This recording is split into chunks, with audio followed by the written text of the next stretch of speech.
أشراف المخلوقات.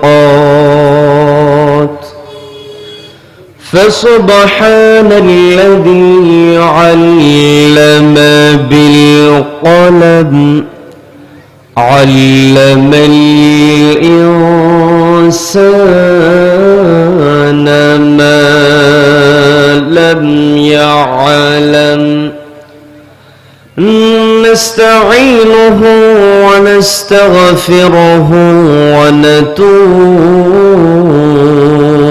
إليه ونعوذ بالله من شرور أنفسنا ومن سيئات أعمالنا. من يهد الله فهو المهتدي ومن يضلل فأولئك هم الخاسرون. نشهد أن لا إله إلا الله وحده لا شريك له ونشهد أن سيدنا وحبيبنا ومولانا محمدا عبده ورسوله الذي أرسله الله تعالى بالهدى ودين الحق ليظهره على الدين كله وكفى بالله شهيدا. وداعيا إلى الله بإذنه وسراجا وقمرا منيرا. فقد قال الله تعالى في كلامه المجيد وفرقانه الحميد. সবাই পড়ুন আউযু বিল্লাহি মিনাশ শাইতানির রাজীম। বিসমিল্লাহির রাহমানির রাহিম।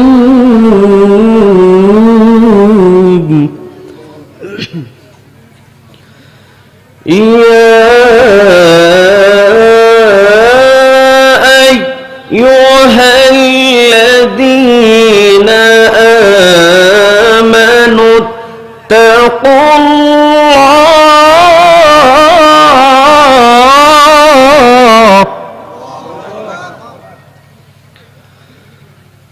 اتقوا الله ولتنظر نفس ما قدمت لغد واتقوا الله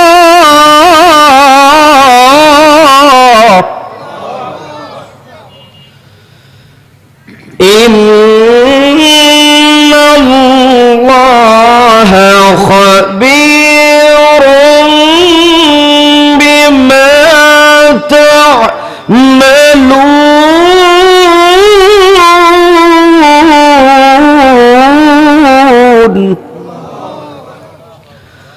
الله أكبر.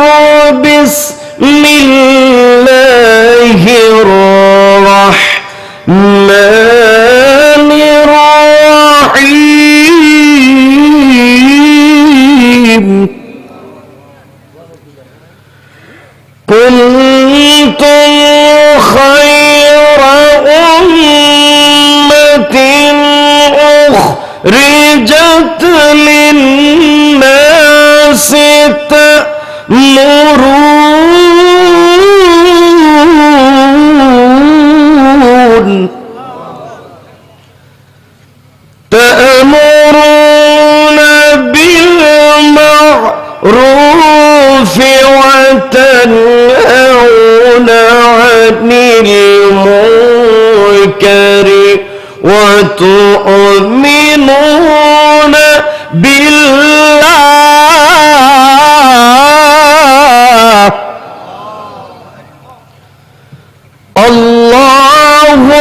أكبر بسم الله الرحمن الرحيم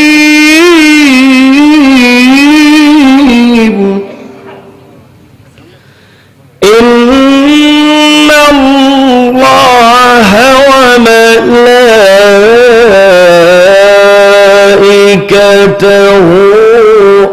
يصلون على النبي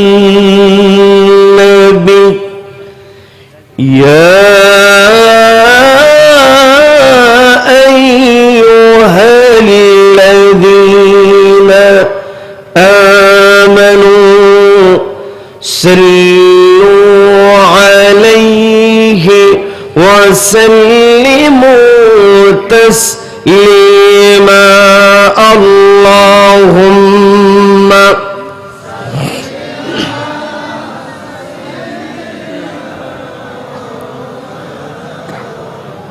وعلى آله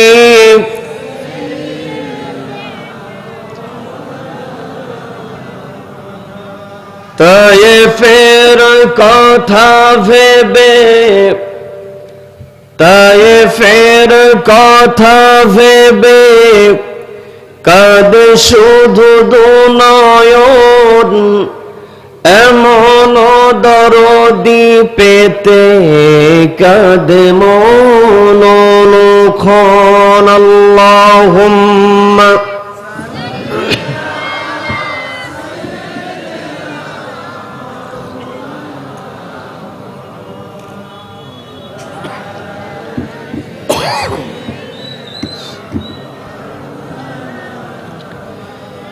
সবাই পড়ুন বালাগাল উলা বিকামালিহি কাশাফাদ দুজা বিজামালিহি হাসনাত জামিউ খিসালিহি সাল্লু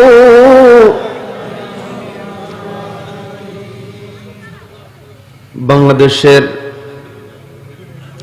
বাণিজ্যিক রাজধানী চট্টগ্রামের সন্দ্বীপ উপজেলার ১৬ শহর ইসলামের সমাজ কল্যাণ পাঠাগারের উদ্যোগে আয়োজিত দিনব্যাপী তাফসীরুল কোরআন মাহফিলের আজকের এই রহমতপূর্ণ বরকতপূর্ণ দ্বীনি মাজলিসের সম্মানিত সুযোগ্য সভাপতি বিশিষ্ট আলেমে দ্বীন বিশিষ্ট শিক্ষাবিদ জনাব মাওলানা আবু সাপা সাহেব, আজকের মাহফিলের সম্মানিত প্রধান অতিথি, ইসলামী আন্দোলনের বীর সিপাহসালার আপনাদের কৃতি সন্তান, বিশিষ্ট সমাজসেবক শ্রদ্ধাভাজন জনাব আলাউদ্দিন শিকদার সাহেব কোরআন হাদিস থেকে মূল্যবান আলোচনা রেখেছেন। বিশিষ্ট ইসলামী চিন্তাবিদ আলেম দ্বীন, আমার অত্যন্ত কাছের ভালোবাসার হাফেজ মাওলানা লুকমান হাকিম সাহেব কথা বলেছেন। বিশিষ্ট আলেমে দ্বীন, ইসলামী আন্দোলনের নরসারদুল বীর সিপাহসালার মাওলানা সিরাজুল ইসলাম ফিরোজ সাহেব সহ আমন্ত্রিত উলামায়ে কেরাম, আমন্ত্রিত মেহমানবৃন্দ, বিশেষ অতিথিবৃন্দ, বিশেষ করে আমার সামনে বসে আছেন অত্র এলাকার পার্শ্ববর্তী এলাকা হতে আগত কোরআন প্রেমিক, নবী প্রেমিক, তাওহীদ জনতা, পর্দার অন্তরাল থেকে শুনছেন আমার অত্যন্ত শ্রদ্ধেয় মা এবং বোনেরা। আলোচনার সূচনায় আমি আপনাদেরকে অভিনন্দন জানাচ্ছি, মোবারকবাদ জ্ঞাপন করছি। রব্বুল আলামিনের শেখানো ভাষায় বলছে, আসসালামু আলাইকুম ওয়া রাহমাতুল্লাহি ওয়া বারাকাতুহু। সম্মানিত দ্বীনি ভাইয়েরা, আলোচনায় প্রবেশের পূর্বে আমি জানতে চাচ্ছি আপনারা সকলে কেমন আছেন? রব্বুল আলামিন আমাকেও ভালো রেখেছেন, বলি আলহামদুলিল্লাহ। এই যে আমরা ভালো আছি, আমাদেরকে ভালো রাখার একমাত্র কেবলমাত্র কর্তৃত্ব কার হাতে? যে রব্বুল আলামিন আমাদেরকে ভালো রেখে সুস্থ রেখে সারাদিনের হাজারো কর্মব্যস্ততার পর ক্লান্ত শরীর নিয়ে যে সময়টাতে ঘরে ফেরার কথা ছিল, ঠিক সেই সময়টাতে ঘরের আকর্ষণকে প্রত্যাখ্যান করে কোরআনের আকর্ষণে যে মহান মুনিব আমাদেরকে কোরআনের ময়দানে আসার বসার এবং কোরআনুল কারীম থেকে কিছু কথা বলা এবং শোনার মতো তৌফিক দান করলেন, সেই মহান প্রভুকে খুশি করার জন্য আমরা সকলে একযোগে বলে উঠছি আলহামদুলিল্লাহ। আবারও বলছি আলহামদুলিল্লাহ। আল্লাহু আকবার, আল্লাহু আকবার, লা ইলাহা ইল্লাল্লাহু, আল্লাহু আকবার, ওয়ালিল্লাহিল হামদ, ওয়ালিল্লাহিল হামদ। আমরা কৃতজ্ঞতা আদায় করলাম কার? জীবনের প্রত্যেকটা ক্ষেত্রে একজনের প্রশংসা হবে, তিনি কে? আমাকে আপনাকে সৃষ্টি করেছেন কে? Allah is the creator of all creations. যত সৃষ্টি আছে সব সৃষ্টি আল্লাহ করেছেন। কাজেই এই পৃথিবীতে যদি প্রশংসা হয়, প্রশংসা কেবল আল্লাহর হবে, আল্লাহ ব্যতীত অন্য কেউ প্রশংসিত হতে পারে। None can be praised, only Allah will be praised. চিৎকার দেবেন আল্লাহু আকবার, আল্লাহু আকবার। আমরা প্রতিনিয়ত আল্লাহর কৃতজ্ঞতা আদায় করি। সম্মানিত দিনী ভাইরা, নামাজে আমি আপনি যখন দাঁড়িয়ে যাই, তাকবীরে তাহরিমা বলে দুনিয়ার সমস্ত কাজগুলোকে আমি আপনি নিষিদ্ধ করে দিই, শুরু করে দিই আলহামদুলিল্লাহি রাব্বিল আলামিন। প্রশংসা কেবল হবে জগৎসমূহের প্রতিপালক আল্লাহর জন্য। আল্লাহর প্রশংসা আমরা করি। এই পৃথিবীতে যারা সচেতন মানুষ, যারা বিবেকমান মানুষ, তারা সব সময় আল্লাহর প্রশংসা করে। কি কথা বলেন? সম্মানিত দিনী ভাইরা, আমি আমার আলোচনার সূচনায় পবিত্র কোরআনের 59 নম্বর সূরা হাশরের 18 নম্বর আয়াতে কারিমা তেলাওয়াত করেছি। এর সঙ্গে পবিত্র কোরআনের 3 নম্বর সূরা আল ইমরানের 110 নম্বর আয়াতের একটা অংশ বিশেষ তেলাওয়াত করেছি। আল্লাহ রাব্বুল আলামিন যদি তৌফিক দেন, আমি যেন কিছু কথা আমল করার নিয়তে বলতে পারি এবং আপনারাও শুনতে পারেন, বলেন আমিন। সম্মানিত দিনী ভাইরা, সূরা হাশরে আমাদের সকলকে উপস্থিত হতে হবে। কি কথা বলেন? এই পৃথিবীতে আমি আপনি এসেছে বিভিন্ন সময়ে, আমাদের পূর্বে এসেছেন যারা, আমাদের পরে যারা আসবেন, সবাই একত্রিত হবে হাশরের ময়দানে। রব্বুল আলামিন ওই হাশরের ময়দানের নাম অনুসারে সূরাটাই দিয়ে দিলেন হাশর।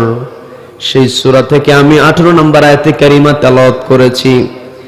এই আয়াতের মধ্যে আল্লাহ রাব্বুল আলামিন ঈমানদারদেরকে ডাক দিয়েছেন, ঈমানদারদেরকে লক্ষ্য করে কথা বলেছেন।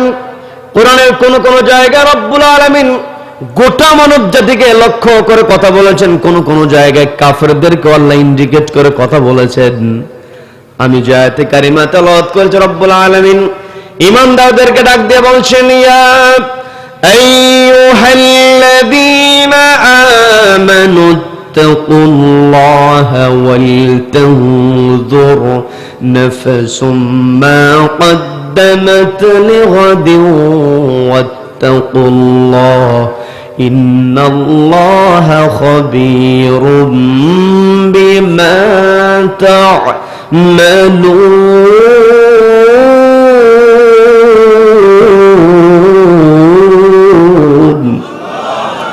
আল্লাহ রাব্বুল আলামিন বলছেন, ইয়া আইয়ুহাল্লাযীনা আমানু, ওহে যারা ঈমান আনয়ন করেছো। কার উপরে?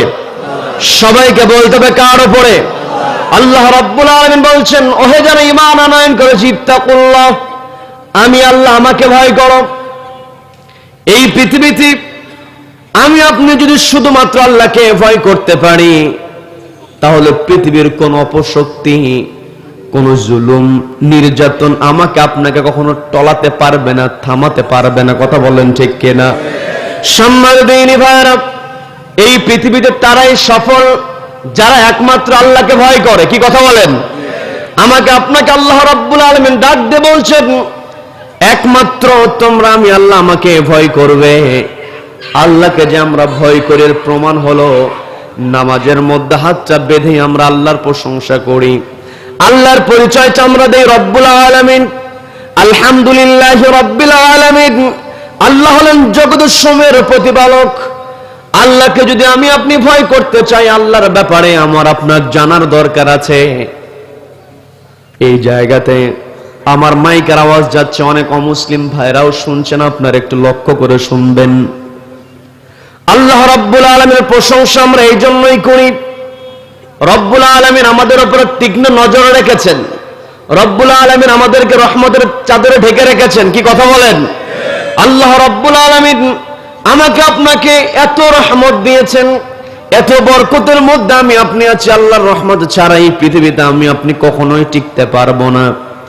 পানির মধ্যে মাছ যেভাবে বসবাস করে, মাছের চতুর্পাশে যেমন পানি থাকে, আমার আপনার চতুর্পাশে রয়েছে আল্লাহর রহমত। কি কথা বলেন?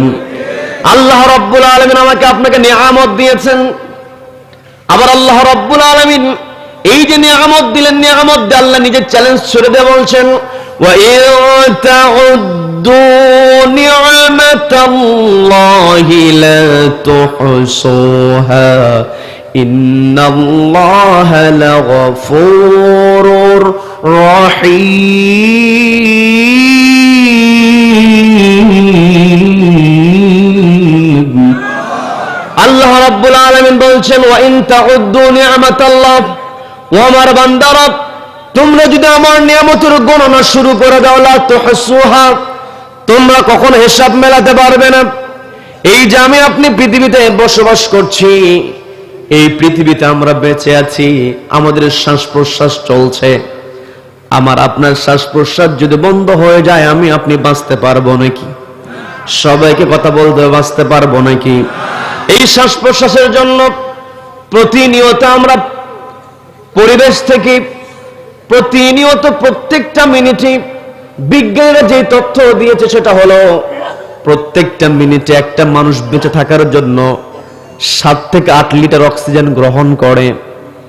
এখন আমি আপনি যদি প্রত্যেকটা মিনিট হিসাব করি, তাহলে 24 ঘন্টায় আমি আপনি দৈনিক 10,000 থেকে 11,500 লিটার অক্সিজেন আমি আপনি গ্রহণ করি। আবার এই এত বিপুল পরিমাণ অক্সিজেন আমার আপনার দেহের মধ্যে যদি ঢুকে যায়, আমি আবার অসুস্থ হয়ে যাব। আল্লাহ রাব্বুল আলামিন আমার আপনার দেহের মধ্যে এমন মেকানিজম দিয়েছেন, রেসপিরেটরি সিস্টেমটাকে আল্লাহ তো সুন্দর করে সাজালেন। পরিবেশ থেকে নেওয়া 10,000 থেকে 11,500 লিটার অক্সিজেন থেকে মাত্র 550 লিটার অক্সিজেন আমি আপনি ব্যবহারের জন্য উপযুক্ত করে ফেলি। বলেন আল্লাহু আকবার। এই যে মেকানিজম, এই মেকানিজম চলছে কার হুকুমে? আল্লাহকে চ্যালেঞ্জ দিয়ে বলেন, ওয়া ইন তাউদ্দু নি'মাতাল্লাহ, ও আমার বান্দারা, তোমরা যদি আমার নিয়ামতের গণনা করো, কখনো হিসাব মেলাতে পারবে না। অন্য কোন নিয়ামতের দিকে যেতে হবে না, শুধুমাত্র আমি আপনি। আজকে যদি আমাকে আপনাকে কেউ জিজ্ঞাসা করে, জন্মের পর থেকে আমার আপনার এখানে অনেকের বয়স অনেক রকম হবে। আমার সামনে শিশু বাচ্চা বসে আছে, তাদের বয়স 5 বছর, 7 বছর।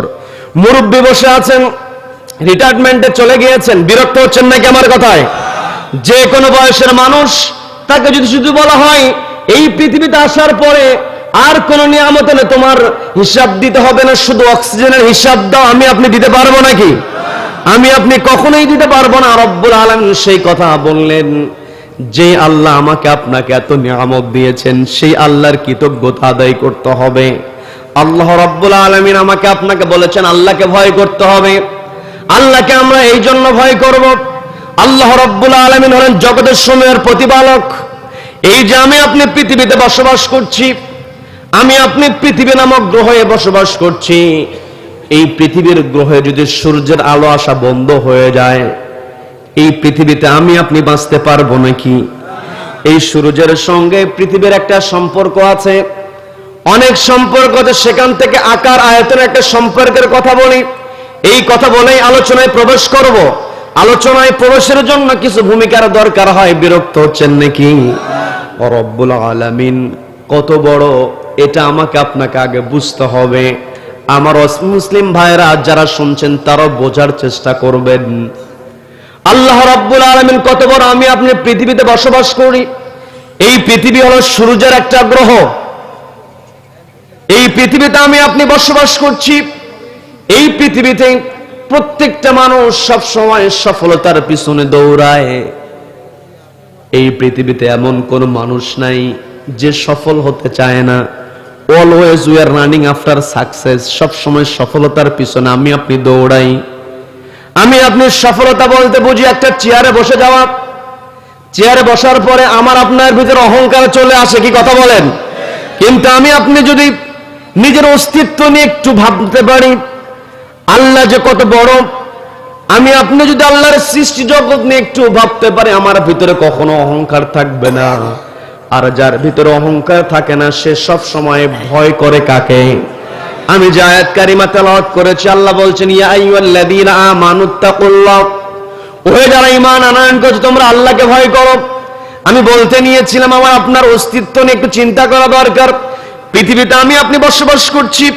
একটা এরিয়ার ক্ষমতা যদি আমার আপনার ভিতরে চলে আসে, নিজের ভিতরে দাম্ভিকতা আমরা নিয়ে আসি। কিন্তু একটু ভাবা দরকার, এই যে পৃথিবীতে আমি আপনি বসবাস করছি, এই পৃথিবীর মতো যদি 13 লক্ষ পৃথিবী, সকলকে বলতে হবে কত লক্ষ পৃথিবী? 13 লক্ষ পৃথিবীকে যদি সূর্যের গায়ের উপরে সেট করা হয়, তবুও জায়গা বাকি থেকে যায়। বলেন আল্লাহু আকবার। আবার আমি আপনি যদি এখন এই সূর্য নিয়ে বিজ্ঞানীরা যেই তথ্য দিয়েছে, সূর্যের পরিচয় যদি জানতে চাই, অসংখ্য অগণিত নক্ষত্র মিলে গ্যালাক্সি তৈরি হয়। এই গ্যালাক্সি মিল্কি ওয়ে গ্যালাক্সির মধ্যে সূর্য হলো একটা অতি ক্ষুদ্র নক্ষত্র। বলেন আল্লাহু আকবার। গ্যালাক্সির তুলনায় সূর্য ছোট, আবার সূর্যের তুলনায় পৃথিবী আরো ছোট। এখন আমি আপনি পৃথিবীর মানচিত্র অনেক সময় দেখেছি, ওই পৃথিবীর মানচিত্রের মধ্যে বাংলাদেশকে একেবারে ছোট্ট দেখা যায়, কি কথা বলেন? এই বাংলাদেশের মানচিত্রের মধ্যে যদি আমি আপনি লক্ষ্য করি, চট্টগ্রামকে সেখানে ছোট দেখা যায়, এরপরে সন্দ্বীপ এরিয়াটাকে একেবারেই ছোট দেখা যায়, কথা বলেন ঠিক কিনা? এখন আমি আপনি যদি গোটা সৃষ্টি জগৎ, আমি আপনি যে নামাজের মধ্যে প্রশংসা করছি আলহামদুলিল্লাহি রাব্বিল আলামিন, আল্লাহ হলেন জগতের সময়ের প্রতিপালক। আমি আপনি শুধুমাত্র এই মিল্কি ওয়ে নিয়ে যদি কথা বলি, তাহলে দেখা যায় আল্লাহর যে বিশাল জগৎ আছে, এই জগতে আমার আপনার অস্তিত্ব নাই বললেই চলে, কথা বলেন। এই যে আল্লাহ রাব্বুল আলামিন সবকিছু নিয়ন্ত্রণ করছেন, সকল ক্ষমতা, সকল শক্তি, সবকিছু একজন নিয়ন্ত্রণ করেন, তিনি কে? রাব্বুল আলামিন। সেই কথাটাই পবিত্র কোরআনের 3 নম্বর সূরা সূরা ইমরানের 26 নম্বর আয়াতে রব্বুল আলামিন সুন্দর করে বলছেন, কুলিল্লাহুম্মা মালিকাল মুলকি তু'তিল মুলকা মান তাশাউ ওয়া তানজিউল মুলকা মিম্মান তাশাউ ওয়া তু'ইজ্জু মান তাশাউ ওয়া তুযিল্লু মান تشاء بيدك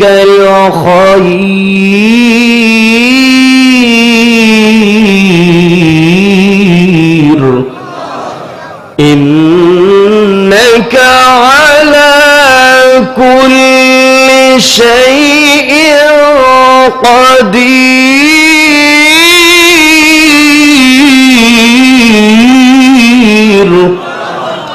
আল্লাহ রাব্বুল আলামিন নবীজিকে বলছে, কোন নবী উল আপনি বলুন আল্লাহুম্মা মালিকাল মুলক, ওগো আল্লাহ আপনি রাজত্বের মালিক। রাজত্বের মালিকানা কার হাতে? আল্লাহ। সকলকে বলতে হবে কার হাতে? আল্লাহ। তুতিল মুলকা মা তাশা, আল্লাহ যাকে ইচ্ছা রাজত্ব দিতে পারেন। রাজত্ব দেওয়ার পরে যার ভিতরে অহংকার চলে আসবে, যার ভিতরে দাম্ভিকতা চলে আসবে, তার ব্যাপারে আল্লাহ রাব্বুল আলামিন নবীজিকে শিখিয়ে দিলেন, ওগো নবী আপনি বলুন ওয়া তানজিউল মুলকা মিম্মান তাশা, ও গো আল্লাহ, আপনি যার কাছ থেকে ইচ্ছা ক্ষমতা কেড়ে নিতে পারেন। কি কথা বলেন? এই জায়গাতে ওয়াতানজিউল মুলক, তানজিউন শব্দের নাজউন থেকে এসেছে। এখানে অনেক আলেম ওলামা আছেন, তারা সহজেই বুঝবেন, আমি আপনাদেরকে বুঝিয়ে দিচ্ছি। সেটা হলো এই নাজউন শব্দের আরো ব্যবহার কোরআনের মধ্যে আছে। খুবই পরিচিত সূরা আন-নাজিআতে আল্লাহ শপথ করে বলছেন আন-নাজিআতি গরকা। এই জায়গাতে আল্লাহ রাব্বুল আলামিন শপথ করে বলছেন, শপথ ওই সমস্ত ফেরেশতাদের যারা দেহের মধ্যে থেকে রূহটাকে টান দিয়ে বের করে। ওয়ান-নাজিআতি গরকা, আমার আপনার দেহ থেকে রূহটা বের হয়ে যাক, এটা কিন্তু আমি আপনি সহজেই চাই না। কথা বলেন ঠিক কিনা? আমার আপনার দেহ থেকে রব্বুল আলামিন রূহটা বের করে নাজউন শব্দ ব্যবহার করেছেন। এই নাজউন শব্দ দ্বারা বোঝানো হয় কেউ যদি কোনো কিছু দিতে না চায় তার কাছ থেকে জোর করে নেওয়াটাই হলো নাজউন। এই পৃথিবীতে যারা স্বৈরাচার হয়েছে, দাম্ভিক যারা হয়েছে, অহংকারী যারা হয়েছে, ত্যাগত যারা হয়েছে, ক্ষমতায় বসার পরে ক্ষমতা তারা ছাড়তে চায় নাই। কি কথা বলেন? জুলুম করেছে, নির্যাতন করেছে। সবচাইতে বড় স্বৈর শাসক ছিল ফেরাউন। কি কথা বলেন? এই ফেরাউন যখন জানতে পেরেছে মুসা আলাইহিস সালাতু আসার পরে ওই ফেরাউনের চেয়ার ঠিক থাকবে না, যখনই ফেরাউন এই কথা জানতে পেরেছে, গণক যখন তাকে মেসেজটা দিয়েছে, সেই দিন থেকে সে পরিকল্পনা নিয়েছে একেবারে মায়ের কোল থেকে পুত্র সন্তান কেড়ে নিয়ে লক্ষ লক্ষ সন্তান সে হত্যা করেছে।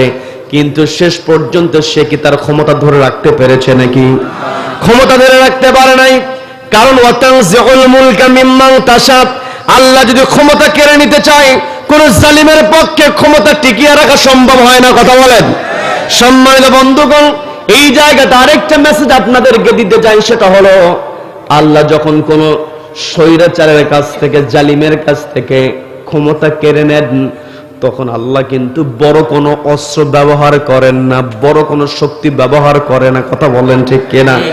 ফেরাউনকে আল্লাহ রাব্বুল আলামিন বড় কোনো বাহিনীরে ধ্বংস করেন নাই।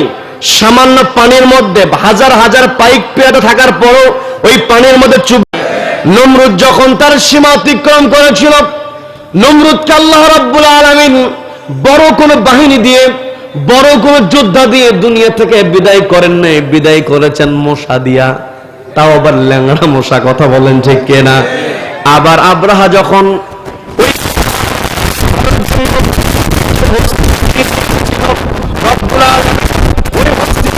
নাস্তানাবুদ করার জন্য বড় কোনো বাহিনী আল্লাহ ব্যবহার করলেন না। ওই যে ছোট্ট ছোট্ট পাখি, তাদের মুখের মতো পাথর কুচি, পায়ের মতো পাথর কুচি দিয়ে রব্বুল আলামিন ওই হস্তি বাহিনীকে একেবারে একেবারে ফাঁসটা বলে যেমন হয়ে যায় নাস্তানাবুদ করে দিয়েছেন। কথা বলুন ঠিক কিনা? তার মানে আল্লাহ রব্বুল আলামিন কোন জালিমকে ক্ষমতা থেকে নামাতে হলে রব্বুল আলামিন বড় কোনো শক্তি ব্যবহার করেন না। এর কারণ হলো ইন্নাকা আলা কুল্লি শাইইন কাদির, আল্লাহ হলেন সর্ববিষয়ে ক্ষমতাবান। কথা বলেন ঠিক কিনা?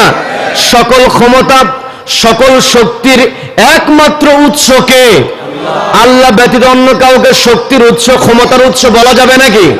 যারা আল্লাহ ব্যতীত অন্য কাউকে শক্তির উৎস, ক্ষমতার উৎস বলবে, যতই তারা নিজেকে মুসলমান দাবি করুক, ওরা কখনো মুসলমান হতে পারে না। কথা বলেন ঠিক কিনা? আল্লাহ রাব্বুল আলামিন যে ক্ষমতার উৎস, রব্বুল আলামিন যে ক্ষমতাবানের প্রমাণটা হলো এই বাংলার জমিনে দীর্ঘদিন যখন লেডি ফেরাউন অত্যাচার করেছে, রব্বুল আলামিন এই লেডি ফেরাউনকে তাড়ানোর জন্য বড় কোনো শক্তি ব্যবহার করেন নাই।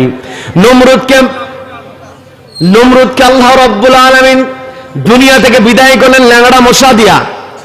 ফেরাউনকে আল্লাহ রাব্বুল আলামিন পানিতে চুবে মেরে, আবার আব্রাহাকে ছোট্ট ছোট্ট পাখি দিয়ে বিদায় করেছেন। আর আমার দেশে যখন এই স্বৈরাচার সাধারণ মানুষের উপরে, ভালো মানুষদের উপরে নির্যাতন করেছে, রব্বুল আলামিন কোন প্রশিক্ষিত ইউনিট দিয়ে, বড় কোন দল দিয়ে তাকে ক্ষমতাচ্যুত করেন নাই। রব্বুল আলামিন নিরস্ত্র ছাত্র জনতাকে সামনের কাতারে দিয়ে দিলেন, আর ওই লেডি ফেরাউন পালাতে বাধ্য হয়েছে। কথা বলুন ঠিক কিনা? তার মানে আমাকে আপনাকে এখান থেকে শিক্ষা নিতে হবে, আর ভয় করতে হবে কাকে?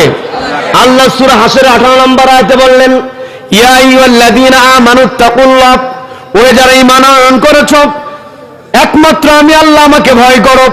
আর এই পৃথিবীতে যারা আল্লাহকে ভয় করে, কোন জুলুম নির্যাতন কখনো তাদের চেহারা থেকে হাসি কেড়ে নিতে পারে না। কথা বলেন ঠিক কিনা? খুবাইব রাদিয়াল্লাহু তাআলার ঘটনা আমরা শুনেছি, লম্বা ঘটনা বলবো না। খুবাইব রাদিয়াল্লাহু তাআলা একমাত্র ভয় করেছিলেন কাকে? ওই কাফেররা খুবাইব রাদিয়াল্লাহু তাআলাকে বন্দী অবস্থায় রেখে দিল। দীর্ঘদিন তাকে খাবার দেওয়া হয় না, খাবার দেয় না। ওই কাফেররা মনে করেছে খাবার বন্ধ করে দিলে হয়তো আল্লাহকে ভুলে যাবে। কিন্তু যারা আল্লাহর প্রতি প্রকৃত ঈমান আনয়ন করেছে, দুনিয়ার কোনো কষ্ট, দুনিয়ার কোনো নির্যাতন ওই আল্লাহওয়ালা আল্লাহভীরু মানুষকে কখনো থামাতে পারে না। খুবাইবকে দীর্ঘদিন খাবার দেওয়া হলো না। খুবাইব রাদিয়াল্লাহু তাআলা আল্লাহর উপরে ভরসা করেছেন, আল্লাহকে ভয় করেছেন, যার কারণে আল্লাহ আসমানি ফয়সালা দিয়ে তাকে রিজিকের ব্যবস্থা করেছেন। বলেন না সুবহানাল্লাহ। খুবাইব রাদিয়াল্লাহু তাআলাকে খাবার দিয়ে যখন কিছুই করতে পারলো না, খাবার বন্ধ করেছে, দেখে কোনো কিছুই হয় না। এরপরে গিয়ে বলছে, তুমি যদি ইসলাম ত্যাগ করো আমরা তোমাকে ছেড়ে দেব, তুমি ইসলাম ছাড়ো তোমাকে আমরা ছাড়বো। খুবাইব বলেছেন, আমার জীবন চলে যাবে, আমি একমাত্র আল্লাহকে ভয় করি, আমি ইসলাম ছাড়তে পারবো না। বলেন আল্লাহু আকবার। বলা হলো তোমাকে মেরে ফেলা হবে। খুবাইব রাদিয়াল্লাহু তাআলা কোনো ভয় পান নাই। একেবারে চূড়ান্ত সময় খুবাইব রাদিয়াল্লাহু তাআলার হাতে শিকল পরানো হয়েছে, পায়ে শিকল পরানো হয়েছে, ফাঁসির মঞ্চের দিকে নিয়ে যাওয়া হয়। ফাঁসির মঞ্চের দিকে খুবাইব রাদিয়াল্লাহু তাআলা এগিয়ে যাচ্ছেন। সাঈদ ইবনে আমর রাদিয়াল্লাহু তাআলা বর্ণনা করে বলছেন, আমি তখন ইসলাম কবুল করি নাই। আমার একটা দৃশ্য এখনো চোখের সামনে ভেসে ওঠে। আমি লক্ষ্য করে দেখেছি একজন মানুষকে কিছুক্ষণ পর দুনিয়া থেকে বিদায় করে দেওয়া হবে, কিছুক্ষণ পর একজন মানুষ মারা যাবে, অথচ তার চেহারার মধ্যে কোনো আতঙ্কের ছাপ নাই। বলেন আল্লাহু আকবার। তার চেহারার মধ্যে হাসির ঝিলিক। বলেন আল্লাহু আকবার। আমরাও দেখেছি ইসলামী আন্দোলনের কর্মীদেরকে হাতের মধ্যে হ্যান্ডকাপ পরাইছে, পায়ের মধ্যে ডান্ডা বেরি পড়ে আদালতে উঠানো হয়েছে, আদালতে উঠেছে, চেহারার মধ্যে শুধু ছিল হাসির ঝিলিক।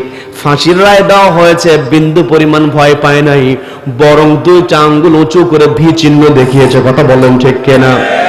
এই যে যারা আল্লাহকে ভয় করবে, একেবারে জ্বলন্ত প্রমাণ আমরা যেটা পেয়েছি। আমার পূর্বে সবাই প্রায় বলেছেন, আমি একটু আমার মতো করে বলার চেষ্টা করি। সেটা হলো আল্লাহ বললেন, ইয়া আইয়ুহাল্লাযীনা আমানুত্তাকুল্লাহ, একমাত্র আল্লাহকে ভয় করো।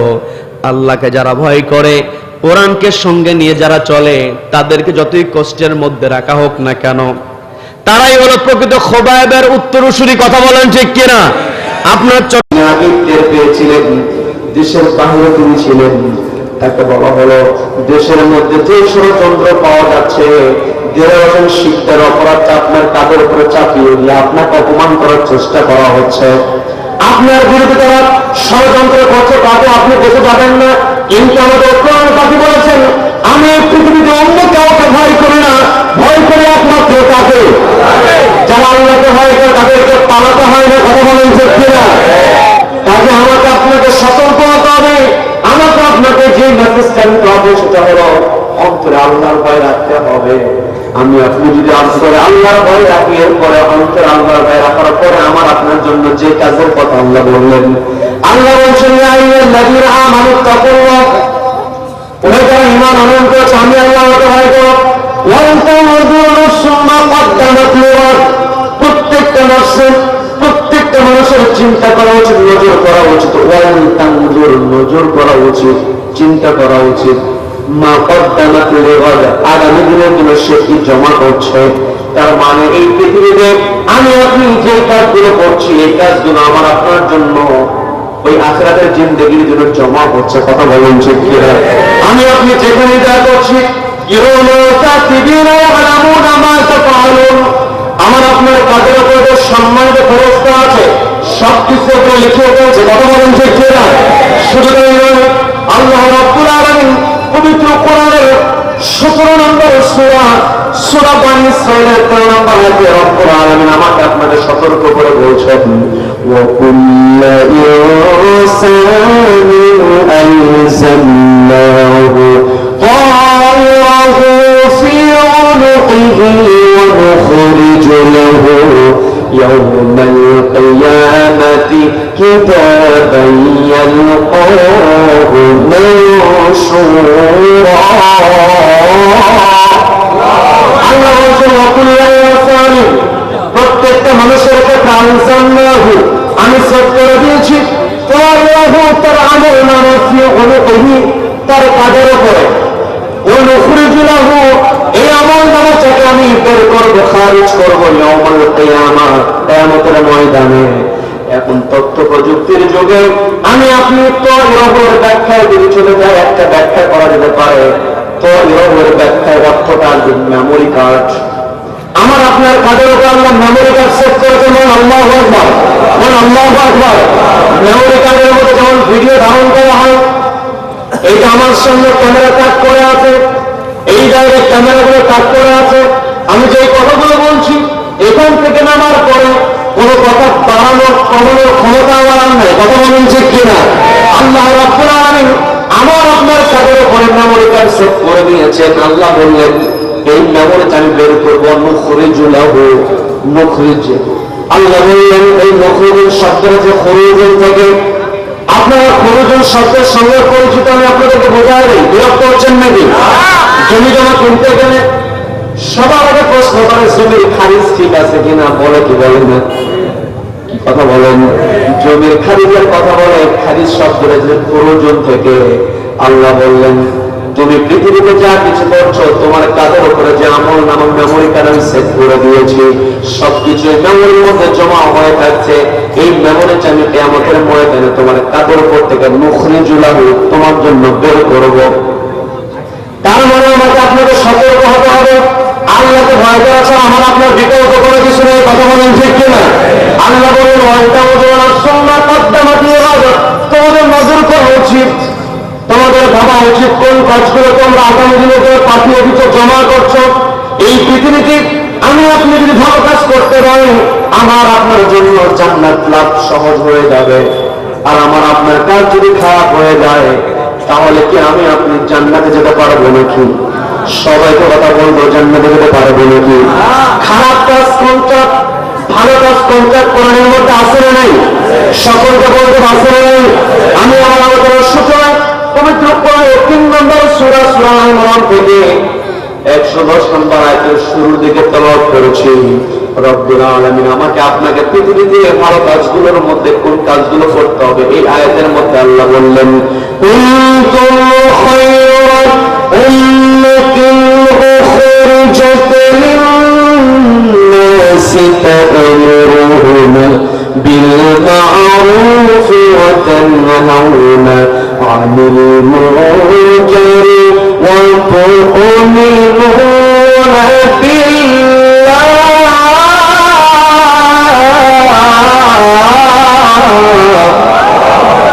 আল্লাহ রাব্বুল আলামিন বলেন কুনতুম খায়রা উম্মাহ তোমরা উত্তম জাতি উখরিজাত লিন-নাস তোমাদেরকে মানুষের জন্য বের করা হয়েছে বাছাই করা হয়েছে তা'মুরুনা বিল মা'রুফ যাতে করে তোমরা সৎ কাজের আদেশ দিতে পারো।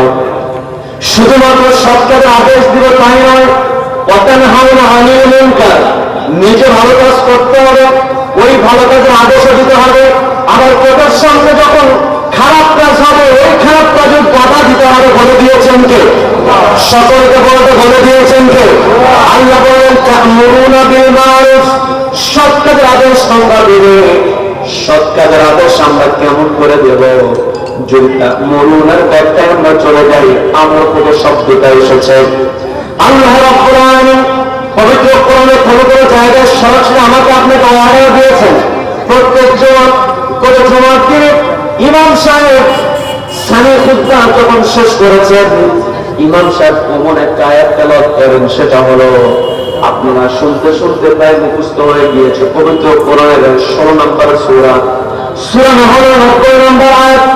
ইমাম সাহেব যখন সানি খুতবার মধ্যে ইন্নাল্লাহা ইয়া'মুরু বিল আদলি ওয়াল ইহসান ওয়া ইতা'i যিল কুরবা এই পর্যন্ত যেটা হয় না ইমাম সাহেব শুধু বলেন ইন্নাল্লাহা ইয়া'মুরু বিল আদলি এই কথা বলার সঙ্গে সঙ্গে মুসল্লির নড়েচড়ে বসে যে এখন দাঁড়াতে হবে, খুতবা শেষ, কি কথা বলেন?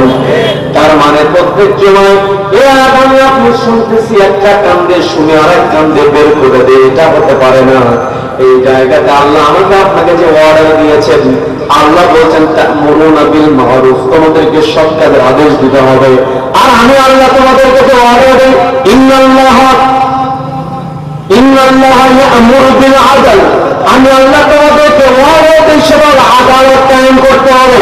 তার মানে আমি আপনি মা'রুফ শব্দের ব্যাখ্যা যদি চলে যাই, এই পৃথিবীতে অসংখ্য ভালো কাজ আছে, অসংখ্য সৎ কাজ আছে। অসংখ্য সৎ কাজের মধ্যে সর্বশ্রেষ্ঠ ভালো কাজ, সৎ কাজ হলো আদালত প্রতিষ্ঠা করা, ন্যায় পরায়ণতা প্রতিষ্ঠা করার কথা বলুন, ঠিক কিনা?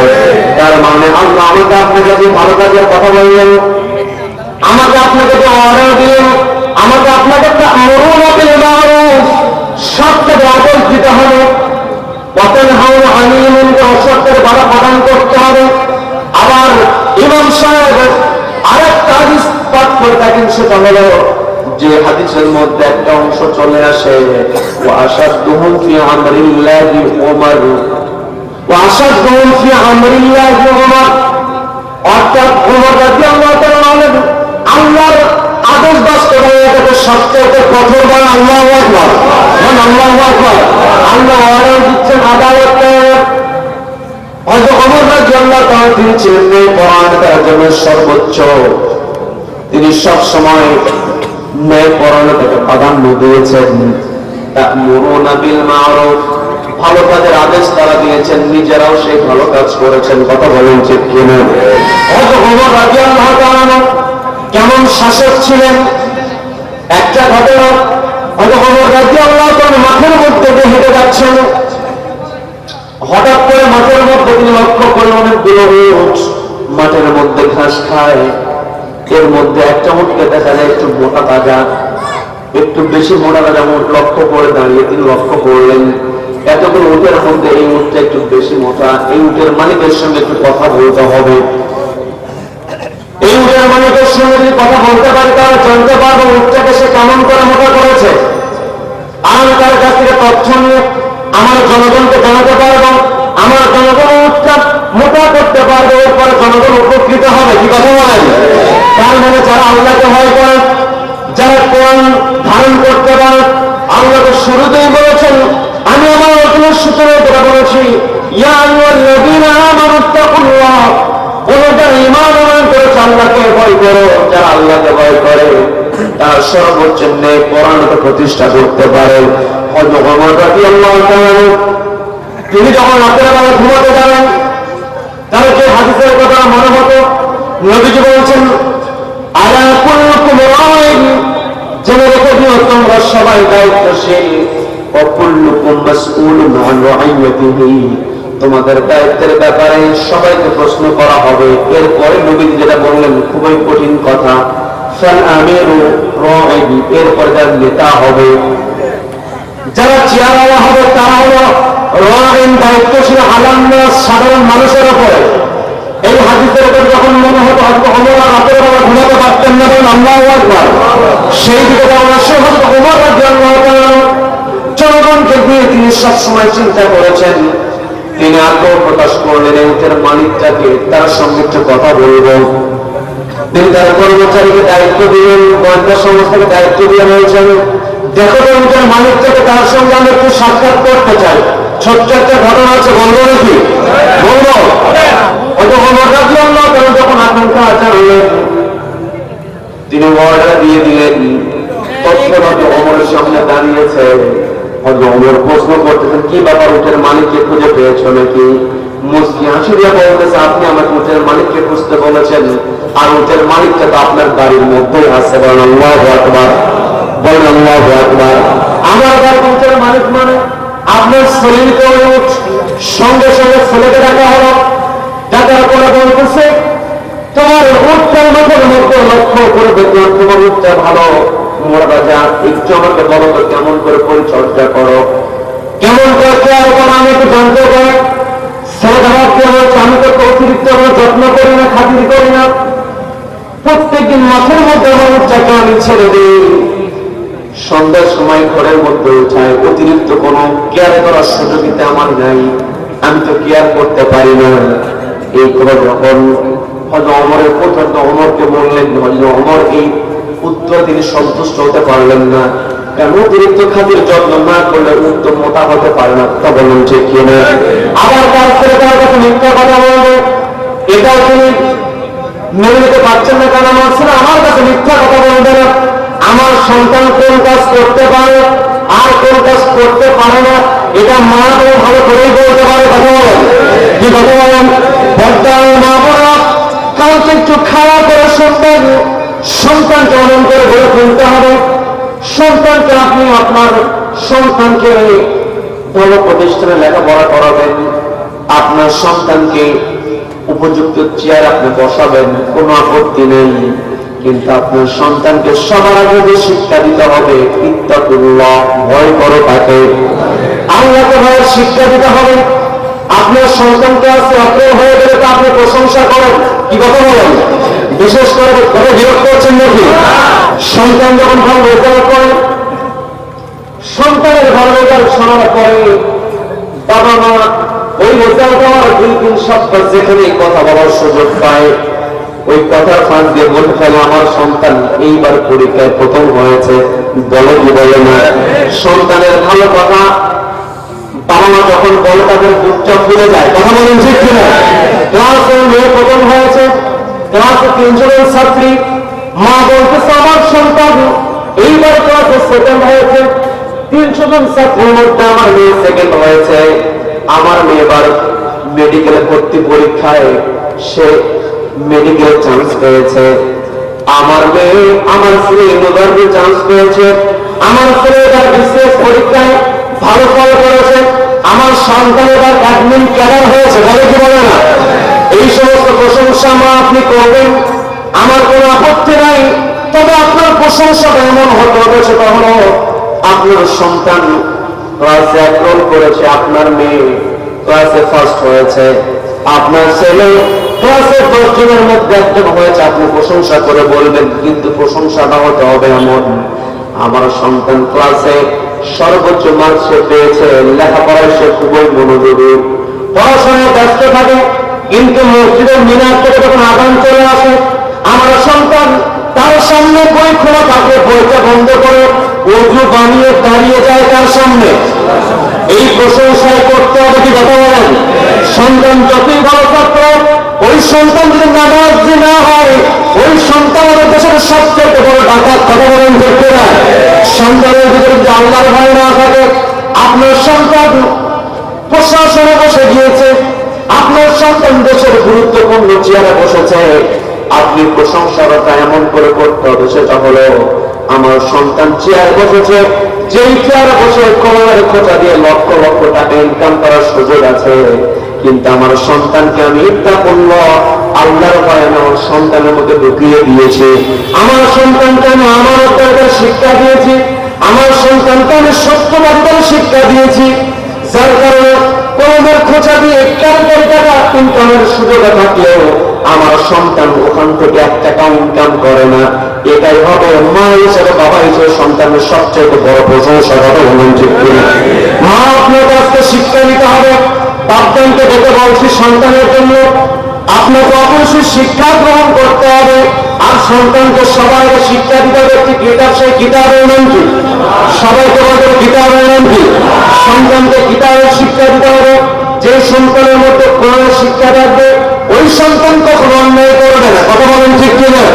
বরং যে সন্তানের মধ্যে কোরআনের শিক্ষা থাকবে, ওই সন্তান ওয়াতানহাউনা আনিল মুনকার, যখন অন্যায় কাজ দেখবে, আল্লাহ ওয়াতানহাউনা আনিল মুনকার, অসৎ কাজগুলোকে বাধা প্রদান করতে হবে। সন্তানের মধ্যে কোরআন আছে মানে ওই সন্তান অন্যায় কাজ দেখলে বাধা প্রদান করবে। কথা বলেন ঠিক কিনা? সামনে আমাকে কথা ছিল, হয়তো ওমর রাদিয়াল্লাহু তাআলা সন্তান একেবারে ভালো করে জানে আমার সন্তানটা আমার কাছে মিথ্যা বলতে পারে না, অথচ আমার সন্তান যে জবাবটা আমাকে দিল সে অতিরিক্ত কোনো কেয়ার করে না, এটাও তো হতে পারে না। তিনি আরো শক্তিশালী গোয়েন্দা সংস্থা, অর্থাৎ যারা চৌকস মানুষ, তাদেরকে ডাক দিয়ে বললেন, খোঁজ নিয়ে দেখো তা আসলে এই মোটাটা যাওয়ার কারণটা কি। এই মুখটা কিভাবে মোটা কথা হলো আমি একটু জানতে চাই। দায়িত্ব দেওয়া হলো, দায়িত্ব পাওয়ার পর তথ্য নিয়ে যখন হয়তো ওমরের সামনে দাঁড়িয়েছেন, হয়তো ওমর বলতেছেন কি তথ্য পেলে আমাকে জানাও। জানানো হলো আপনার সন্তান বলেছে উট পালনের ক্ষেত্রে সে অতিরিক্ত যত্ন নেয় না, কথা সত্য, কিন্তু এর মধ্যে একটা বিষয় আছে, সেটা হলো আপনার সন্তান সে তো খলিফার পুত্র। আপনার সন্তান যখন মাঠের মধ্যে উটটাকে ছেড়ে দেয়, রাখারা চিন্তা করে খলিফার পুত্রের উট, কাজেই যেখানে ভালো ঘাসভাবে ঘাস খাওয়ার সুযোগ করে দাও। বিশেষ করে যখন পানি পান করার সময় চলে আসে, আমি কি বানিয়ে বলছি নাকি, বিশেষ করে যখন পানি পান করার সময় চলে আসে, ওই সময়টাতে রাখালেরা সবার আগে খলিফার পুত্রের উটের পানিকে পান করার সুযোগ দিয়ে দেয়। এই যে ঘাস খাওয়ার ক্ষেত্রে অতিরিক্ত সুবিধা পেয়ে যায়, পানি পান করার সময় তৃপ্তি সহকারে পানি পান করতে পারে, যার কারণে আপনার সন্তান উচ্চার মোটা হয়েছে। আজও দেখবেন সমাজের মধ্যে যদি এমপির সঙ্গে ভালো সম্পর্ক থাকে, আবার এমপির ছোট ভাই হলে তো কোনো কথাই নাই, আর বইয়ের ভাই যদি হয় তাহলে তো আরো কথা নেই। কি কথা বলেন? কোথাও আইন ধরতে চাইলে কথা বলেন ঠিক কিনা? আজকে যদি ইসলাম থাকতো, এমন তিনি হয়তো ওমরের মতোই ছিলেন, হয়তো ওমর অনুসরণ করেছেন, তিনিও ন্যায় বিচার স্থাপন করেছেন, চেয়ারটাকে কত মূল্য দিয়েছেন। এই পৃথিবীতে ন্যায় বিচার যদি কেউ করতে চায়, তাহলে চেয়ারটাকে সবচেয়ে বড় আমানত মনে করতে হবে। কি কথা বলেন? আজকে আমি আপনি নবীজির উম্মত দাবি করি, কিন্তু নবীজি আনুষ্ঠানিকভাবে কোরআন পাওয়ার পূর্বে নবীজি তার প্রতিবেশীদের কাছ থেকে, নবীজি তার এলাকাবাসীর কাছ থেকে, জনপদের লোকজনের কাছ থেকে একটা উপাধি পেয়েছিলেন। সবাইকে বলবে সে উপাধির নাম কি? সবাই বড় উপাধির নাম কি? নবীজি উপাধি পেয়েছেন আল আমিন। আমার রক্ষা করেছেন বলে নবীজিকে আল আমিন উপাধি দেওয়া হয়েছে। নবীজির উপাধি ছিল আস-সাদিক। নবীজি সত্য কথা বলেছেন বলে নবীজি আস-সাদিক ছিলেন। অথচ দুঃখ নিয়ে বলতে হয়, আমি আপনি নামের সামনে মুহাম্মদ লাগিয়ে দিয়েছি, কিন্তু আমানতের খেয়ানত করেই চলছে। কথা বলেন ঠিক কিনা? নামের সামনে মুহাম্মদ আছে, কিন্তু সারাদিন ওটা কথা বলে, কথার মধ্যে বাকি চালান দিয়েও সত্য খুঁজে পাওয়া যায় না। কি কথা বলেন? জনসভা যত বড়, নেতার মিথ্যা তত বড়। কি কথা বলেন? এইরকম মিথ্যাবাদী নেতার কাছে মুসলমান যেতে পারে নাকি? সবাইকে কথা বলতে মুসলমান যেতে পারে নাকি? মুসলমানকে সবসময় ভালো কাজে থাকতে হবে। পবিত্র কোরআনের 4 নম্বর সূরা, সবাইকে বলতে কত নম্বর সূরা? 4 নম্বর সূরা, সূরা নিসার 84 নম্বর আয়াতে রব্বুল আলামিন সুন্দর করে জানিয়ে দেন, মান ইয়াশফা শাফাআতান হাসানাতান ইয়াকুন লাহু নাসীবুম মিনহা ওয়া মান ইয়াশফা শাফাআতান সাইয়্যাতান ইয়াকুন লাহু কিফলুন মিনহা। আল্লাহ বলেন, মান ইয়াশফা শাফাআতান হাসানা, যে ব্যক্তি ভালো কাজে সুপারিশ করবে, ইয়াকুন লাহু নাসীবুম মিনহা, ভালো কাজে সুপারিশ করে তার আমলে একটা সবের অংশ যুক্ত হয়ে যায়। সুবহানাল্লাহ। আবার আল্লাহ এটা বললেন, ওয়া মান ইয়াশফা শাফাআতান সাইয়্যা, আর যে ব্যক্তি খারাপ কাজে সুপারিশ করবে, খারাপ ব্যক্তিকে সুপারিশ করবে, নিজে খারাপ কাজ করবে না, কিন্তু খারাপ কাজে সুপারিশ করবে, খারাপ ব্যক্তিকে সুপারিশ করবে, খেয়ানতকারীর পক্ষে মিছিল দিবে, সে নিজে খেয়ানত করবে না, কিন্তু খেয়ানতকারীর পক্ষে থাকার কারণে ইয়াকুল লাহু কিফলুম মিনহা, ওই খেয়ানতের একটা গুনাহ তার আমলনামায় যুক্ত হবে। কথা বলেন ঠিক কিনা? এই জন্য পৃথিবীতে আমাকে আপনাকে চলতে হবে সতর্কতার সাথে। আমি আপনি বিশ্বনবী মুহাম্মদ রাসূলুল্লাহ সাল্লাল্লাহু আলাইহি ওয়াসাল্লামের উম্মত। নবীজির সুপারিশ ছাড়া, নবীজির শাফাআত ছাড়া ওই কিয়ামতের ময়দানে বাঁচার কোনো উপায় নেই। কথা বলেন ঠিক কিনা? এখন নবীজির সুপারিশ যদি আমি আপনি করতে চাই, তাহলে আমাকে আপনাকে আমানতদারদের রক্ষা করতে হবে, আমাকে আপনাকে সত্যবাদী হতে হবে। আর এই পৃথিবীতে সবচেয়ে বড় আমানত হলো চেয়ারের আমানত। কি কথা বলেন? এই পৃথিবীতে যারা চেয়ারে বসে, যারা বিচারক হয়, যারা শাসক হয়, তাদের সম্মান সবচেয়ে বেশি। কি কথা বলেন? দুনিয়াতে শাসকদের সম্মান, আবার সম্মান দেওয়া হবে নবী জানিয়ে দিলেন। কিয়ামতের কঠিন ময়দানে, হাসরের ময়দান, আমি আলোচনা শুরু করেছিলাম পবিত্র কোরআনের 59 নম্বর সূরা, সূরার নাম হাসর। সূরার নাম কি? সবাই বলেন সূরা হাসর। এই হাসরের দিনে সূর্য যখন মাথার উপরে চলে আসবে, আল্লাহর আরশের ছায়া কোনো ছায়া থাকবে না। 7 শ্রেণীর মানুষকে আল্লাহ সেই দিন জায়গা দেবেন। 1 নম্বর যাদের কথা বলেছেন, আল্লাহ বলেছেন ইমামুন আদিলুন, তার মানে দুনিয়াতে ইমামদের যেমন সম্মান আছে, আখিরাতেও সম্মান আছে, কিন্তু এই সম্মান পেতে হলে ন্যায় পরায়ণতা প্রতিষ্ঠা করতে হবে। কথা বলেন ঠিক কিনা? শুধুমাত্র ইমাম সাহেব তেলাওয়াত করবেন ইন্নাল্লাহা ইয়া'মুরু বিল আদল, এই আয়াত আমি আপনি সুন্দর, কিন্তু আয়াতের আলাদা জীবনে বাস্তবায়ন করবো না। সমাজ সাজাবো না, পরিবার সাজাবো না, রাষ্ট্র সাজাবো না। অনেকে আমার বড় রাষ্ট্রীয় কাজে আমার যাওয়ার দরকার নেই, ছোট মানুষ, এই কথা বলে বিপদ থেকে দূরে থাকার চেষ্টা করে এমন লোক আছে না? নেই? আছে না? নেই? কিন্তু আল্লাহ ফেরেশতাদেরকে বললেন ইন্নী জাআইলু ফিল আরদি খলিফা, আমি পৃথিবীতে আমার খলিফা প্রেরণ করতে চাই। ফেরেশতারা বলল আপনি পৃথিবীতে মানুষকে প্রেরণ করবেন, জিন জাতির মতো হয়তো তারা ফাসাদ তৈরি করতে পারে, আমরাই তো আপনার ইবাদত করি। আল্লাহ বললেন ইন্নী আ'লামু মা লা তা'লামুন, আমি যা জানি তোমরা তা জানো না। আল্লাহ আমাকে আপনাকে সৃষ্টি করেছেন, খলিফা হিসেবে আমাকে আপনাকে পৃথিবীতে প্রেরণ করেছেন। এই খেলাফতের দায়িত্ব প্রত্যেকটা মানুষকেই পালন করতে হবে। কথা বলুন ঠিক কিনা? এই খেলাফতের দায়িত্ব পালন করতে হবে। আমাকে আপনাকে 2টা ক্যাটাগরির মধ্যে থাকতে হবে। সবাইকে বলতে 5টা ক্যাটাগরি, সবাই বলুন 5টা ক্যাটাগরি, 2টা ক্যাটাগরি। হয় আমাকে আপনাকে নেতৃত্ব দিতে হবে অথবা আনুগত্য করতে হবে। অনেকে বলে আমি নেতাদের মধ্যেও নেই, আনুগত্যের মধ্যেও নেই, আমি একাকী চলার চেষ্টা করে এমন লোক আছে না?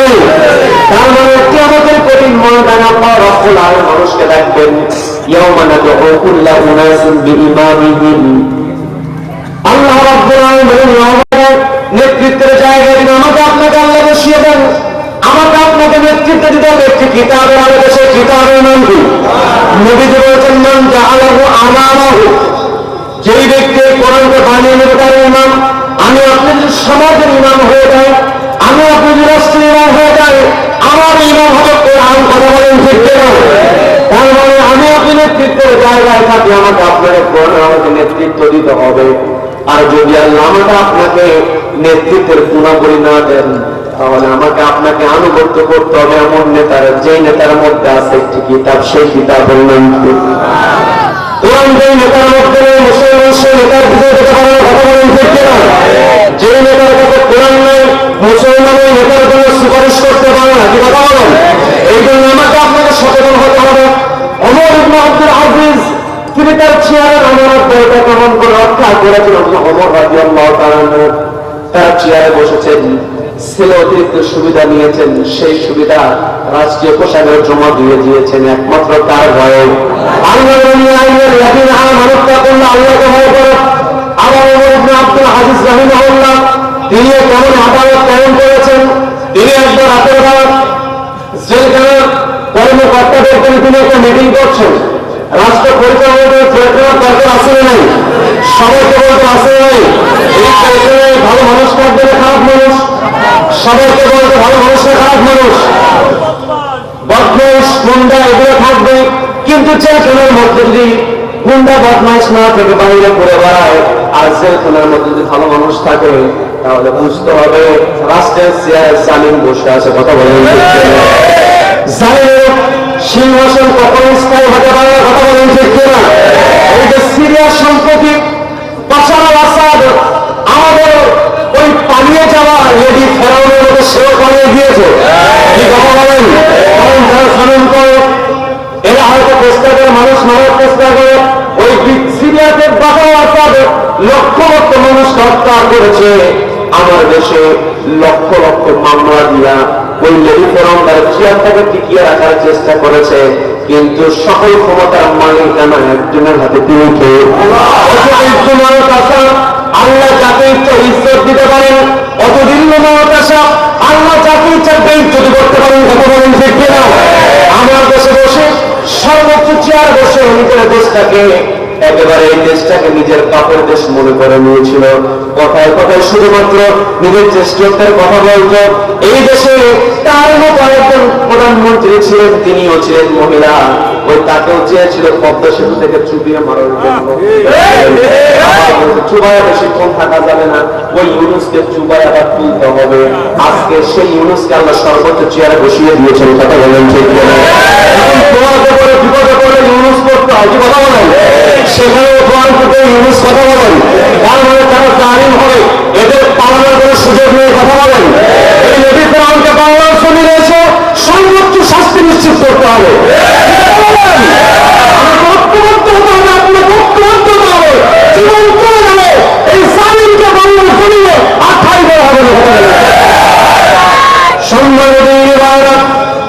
আল্লাহ রাব্বুল আলামিন আমাকে আপনার খলিফা হিসেবে প্রেরণ করেছেন।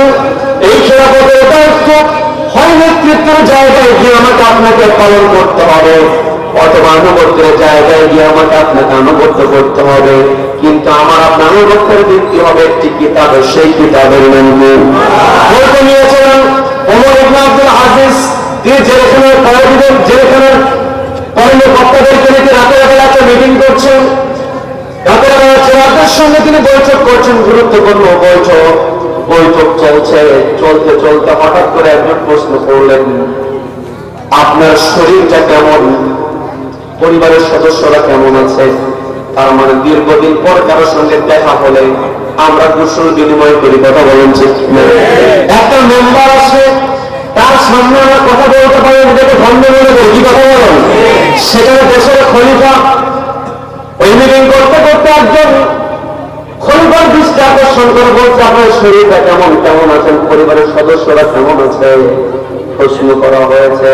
সঙ্গে সঙ্গে সামনে যে বাতিটা জ্বালানো ছিল, তৎকালীন সময়তে এরকম লাইট ছিল না, তখন ছিল বাতি। সামনে যে বাতিটা জ্বালানো ছিল, সঙ্গে সঙ্গে তিনি বাতিটা নিভাইয়া দিলেন। এরপরে অর্ডার দিলেন আরেকটা বাতি জ্বালানোর জন্য। আরেকটা বাতি জ্বালানো হলো, কিন্তু বাতির আলো একেবারেই কম। প্রশ্ন করা হলো, কিছুক্ষণ পূর্বে যে বাতি জ্বলছিল, এই বাতির আলোই তো বেশি ছিল, আপনি কেন এই বাতিটা বন্ধ করলেন? এরপরে সেই বাতিটা আপনি জ্বালালেন, এই বাতিটা একেবারে অল্প আলো, আপনি কেন অল্প আলো বাতিটা জ্বালালেন? বেশি আলো বাতি কেন বন্ধ করলেন? ওমর ইবনে আব্দুল আজিজ রাদিয়াল্লাহু বলছেন, একটু আগে যে বাতি জ্বালানো ছিল, এই বাতিটা ছিল রাষ্ট্রীয় কোষাগার থেকে সরবরাহ করা। আমি তোমাদের কেন রাষ্ট্রীয় কাজে মিটিং করছি, কিন্তু যখন আমাকে ব্যক্তিগত প্রশ্ন করা হয়েছে, আমি তখন লক্ষ্য করে দেখলাম, আমি যদি রাষ্ট্রীয় কাজে ব্যবহার করা বাতিটা নিয়ে আমার ব্যক্তিগত তথ্য শেয়ার করি, পরিবারের তথ্য শেয়ার করি, আর কিয়ামতের ময়দানে আল্লাহ যদি আমাকে প্রশ্ন করেন, তোমাকে বাতি দেওয়া হয়েছিল রাষ্ট্রীয় কাজে ব্যবহার করার জন্য, তুমি সেটা রাষ্ট্রীয় কাজে ব্যবহার করার পাশাপাশি নিজের কাজেও ব্যবহার করেছো, এর জবাব দাও। আমি ওমর ইবনে আব্দুল আজিজ জবাব দিতে পারবো না। এইরকম নেতৃত্ব সমাজে গড়ে তুলতে হবে। কথা বলেন ঠিক কিনা? ইবনে সিনার নাম আমরা সকলেই শুনেছি। ইবনে সিনার প্রতিষ্ঠা, ইবনে সিনা ট্রাস্ট। আপনি যেখানেই যাবেন টেস্ট করাতে, আপনি অন্য ডায়াগনস্টিক সেন্টারে চলে যাবেন, সেখানে টেস্টের যে দাম, ইবনে সিনাতে গেলে অবশ্যই কম দাম পাওয়া যায়। কথা বলেন ঠিক কিনা? আপনি একই ওষুধ কিনবেন, অন্য কোম্পানির ওষুধের দামের চাইতে ইবনে সিনার ওষুধের দাম কম। একটাই কারণ, এই ইবনে সিনার সবকিছু পরিচালিত হয় একটা ট্রাস্টের মাধ্যমে। এই ইবনে সিনা ট্রাস্ট প্রতিষ্ঠাকালীন সময় যিনি চেয়ারম্যান ছিলেন, তিনি হলেন মীর কাসেম আলী রাহিমাহুল্লাহ। মীর কাসেম আলী রাহিমাহুল্লাহ, তার ভিতরে কেমন গুণ ছিল যে পানির বোতল দেওয়া হয়েছে, মিটিং করার সময় সামনে কিন্তু পানির বোতল দেওয়া হয়। কি কথা বলেন? ইবনে সিনার ওই মিটিং করার সময় লক্ষ্য করে দেখা গিয়েছে, মীর কাসেম আলী রাহিমাহুল্লাহকে যে বোতলগুলো দেওয়া হতো, পানি অল্প পরিমাণ থাকলেও তিনি পানির বোতল ফেলে দিতেন না, সঙ্গে করে নিয়ে যেতেন।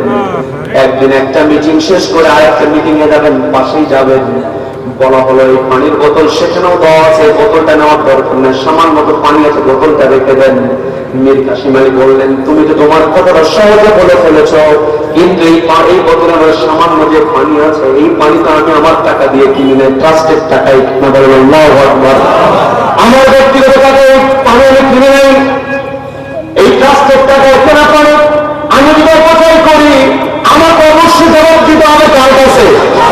সেই মেয়ে কাসেম আলী নামে মিথ্যা অপবাদ দিয়ে তাকে ফাঁসির রশিতে ঝুলিয়ে দেওয়া হয়েছে, কথা বলেন ঠিক কিনা? সেই জন্য মীর কাসেমের রক্ত ঝরেছে, সেই জন্য তাকে ফাঁসির রশিতে ঝোলানো হয়েছে, ওই জমিনে মীর কাসেম আলীর স্বপ্ন অবশ্যই পূরণ হবে, কথা বলেন ঠিক কিনা? এই জন্য আমাকে আপনাকে ঐক্যবদ্ধ হতে হবে, আমাকে আপনাকে ভয় করতে হবে তাকে, সবাইকে বলতে ভয় করতে হবে তাকে। আল্লাহকে যদি আমি আপনি ভয় করতে পারি, কোন সালি আমাকে আপনাকে থামাতে পারবে না। এই জন্য আমার আপনাকে যে কনফিডেন্স বাড়াতে হবে, প্রত্যেকটা জায়গায় শক্ত ভূমিকা নিতে হবে। মীর কাসেম আলীর স্বপ্ন মানে একটি কিতাবের স্বপ্ন, সেই স্বপ্নের কিতাবের নাম কি? সবাইকে বলবে কিতাবের নাম কি? তার মানে আমাকে আপনাকে হকের পক্ষে থাকতে হবে। আমাদের আরেকজন মন্ত্রী ছিলেন শহীদ আলী হাসান মোহাম্মদ মুজাহিদ, তার ছেলে স্কুলে যাবেন, শিক্ষা প্রতিষ্ঠানে যাবেন, বাবার গাড়িও যাবেন ওইদিকে। বাবাকে বলছে, বাবা আপনি তো আমার প্রতিষ্ঠানের সামনে দিয়ে যাবেন, আজকে না হয় আপনার সঙ্গে যাই, গাড়ি থেকে আমাকে নামিয়ে দিন, ড্রপ করে দিলেন। তিনি কি করলেন, পকেট থেকে টাকাটা বের করে ছেলেকে দিয়ে বলছেন, এই গাড়িটা হলো সমাজ কল্যাণ মন্ত্রীর গাড়ি, তোমার বাবার গাড়ি হয়ে গেল। আল্লাহু আকবার। তার মানে এই যে একটা মানুষ সরকারের আদেশ করা দিয়েছেন, ন্যায় করার কাজ তারা করেছেন, কথা বলেন ঠিক কিনা? যার কারণে হাসতে হাসতে ফাঁসের রশি, কি কথা বলে শহীদ মতিউর রহমান নিজামী রাহিমাহুল্লাহ ফাঁসির মঞ্চে গিয়েছেন। আমাদের কোরআনের পাখির ভাষায় বলতে হয়, যারা তা'মুরুনা বিল মা'রুফ, সৎ কাজের আদেশ যারা দেয়, ওয়া তানহাউনা আনিল মুনকার, অসৎ কাজের বাধা প্রদান করতে পারে, এই দুনিয়ার জালিমের ফাঁসির রশির দাম তাদের কাছে জুতার ফিতার চাইতেও নিকৃষ্ট, কথা বলেন। শহীদ মতিউর রহমান নিজামী রাহিমাহুল্লাহ তিনি ছেলের সঙ্গে শেষ সময় কথোপকথন করছেন, আমি যে ফাঁসির মঞ্চে যাব, ফাঁসির মঞ্চে যাওয়ার সময় তো আমি পায়জামা করবো নাকি লুঙ্গি করবো, খেয়াল করে দেখেন মৃত্যুকে তারা কেমন করে মেনে নিয়েছেন। একটাই কারণ, ইয়া আইয়ুহাল্লাযীনা আমানু তাকুল্লাহ, ভয় করো তাকে, ভয় করো রাসূলুল্লাহ কদ্দামাত লিওয়াত, তোমাদের নজর করা উচিত মা কদ্দামাত লিওয়াত, আগামী দিনের জন্য তোমরা কি পাঠিয়ে দিচ্ছ। এই দুনিয়াতে যদি ইসলামের জন্য জীবন কাটিয়ে দিতে পারে, এর চাইতে বড় আমল আর হতে পারে না, কথা বলেন ঠিক কিনা? শহীদ মীর কাসেম আলী রাহিমাহুল্লাহ ফাঁসির সময় এখনো 3 ঘন্টা বাকি, তিনি বলতেছেন এখনো 3 ঘন্টা বাকি, এখনো সময় আছে 2 ঘন্টা, একটু ঘুমাই, বলেন আল্লাহু আকবার। তাদের নজরানা পেশ করেছেন, এই নজরানা হলো আমাদের জন্য অনুপ্রেরণা, কথা বলেন ঠিক কিনা? যতই আমাদের বিরুদ্ধে তারা কথা বলুক না কেন, আমরা কাউকে পরোয়া করি না, একমাত্র আমরা ভয় করি কাকে? সকলকে বলতে ভয় করি কাকে? ওমর রাদিয়াল্লাহু তাআলা আল্লাহকে ভয় করে চেয়ারের আমানত দায়িত্ব রক্ষা করেছেন। ওমর ইবনে আব্দুল আজিজ তিনি আল্লাহকে ভয় করে রাষ্ট্রীয় সম্পদের হেফাজত করেছেন। আমি আপনি আল্লাহকে ভয় করে এই বাংলার জমিনে ন্যায় এবং ইনসাফ কায়েমের জন্য সর্বোচ্চ চেষ্টা আমাকে আপনাকে করতে হবে, কথা বলেন ঠিক কিনা? এই যে ইসলামের সমাজ কল্যাণ, এই যে সমাজ কল্যাণ, এই যে কল্যাণ শব্দটা খায়ের শব্দ, কুনতুম খায়রা উম্মাহ, তোমরা কল্যাণ করে জাতি হতে পারো। এই খায়ের শব্দটা কল্যাণ আসতে পারে, ভালো আসতে পারে, উত্তম আসতে পারে। তার মানে আমার আপনার সমাজের মধ্যে এরকম যদি ইসলামের সমাজ কল্যাণ প্রত্যেকটা এলাকায় থাকে, তাহলে ওই সমাজের মধ্যে কোন টেন্ডার বা জায়গা পাবে না, কথা বলেন ঠিক কিনা? যারা কোরআনকে ভয় করে তারা কখনো চাঁদাবাজি করবে না, কথা বলেন ঠিক কিনা? তাকে আমাকে আপনাকে সৎ কাজে আদেশ দিতে হবে, ওয়াতানহাউনা আনিল মুনকার, অসৎ কাজে বাধা প্রদান করতে হবে। এই অসৎ প্রদান করতে চাই, তাহলে সবাই আমার আপনার মস্তিষ্কের মধ্যে যে বিষয়টা ঢোকাতে হবে, সমাজের মধ্যে যে ব্যক্তিরা চাঁদাবাজি করতে পারে, টেন্ডারবাজি করতে পারে, ওই সমস্ত ব্যক্তিদের পিছনে কখনোই যাওয়া যাবে না, কথা বলুন ঠিক কিনা? এটাই ওয়াতানহাউনা আনিল মুনকার, অসৎ কাজে বাধা প্রদান করার সবচেয়ে বড় দায়িত্ব আমার আপনার পালন করতে হবে। যারা আল্লাহকে ভয় করবে তাদেরকে নেতা বানাতে হবে, কথা বলেন কি কথা বলেন? সম্মান দিন, আমরা শুনতে এসেছি কোরআন, কিন্তু আপনারা দীর্ঘ সময় বসে আছেন, আসর পরে ভাইয়েরা কথা বলেছেন, সেখানেও একটাই মেসেজ ছিল, তুজাহিদুনা ফি সাবিলিল্লাহ, সংগ্রাম করতে হবে কার রাস্তায়? সকলকে বলতে হবে কার রাস্তায়? আল্লাহর রাস্তায় সংগ্রাম করা মানে হলো সৎ কাজের আদেশ দেওয়া, অসৎ কাজে বাধা প্রদান করা। কি কথা বলেন? আল্লাহর পথে সংগ্রাম করা মানে হলো সমাজে ন্যায় প্রতিষ্ঠা করা। কি কথা বলেন? এই কোরআনের মধ্যে যে গাইডলাইন দেওয়া আছে, গাইডলাইনটা ন্যায়ের গাইডলাইন। কি কথা বলেন? এই সমাজে যখন কোরআন প্রতিষ্ঠিত হয়ে যাবে, এই কোরআন শুধুমাত্র মুসলমানদের ন্যায় প্রতিষ্ঠা করে না, অমুসলিমদের জন্য ন্যায় প্রতিষ্ঠা করে। কি কথা বলেন?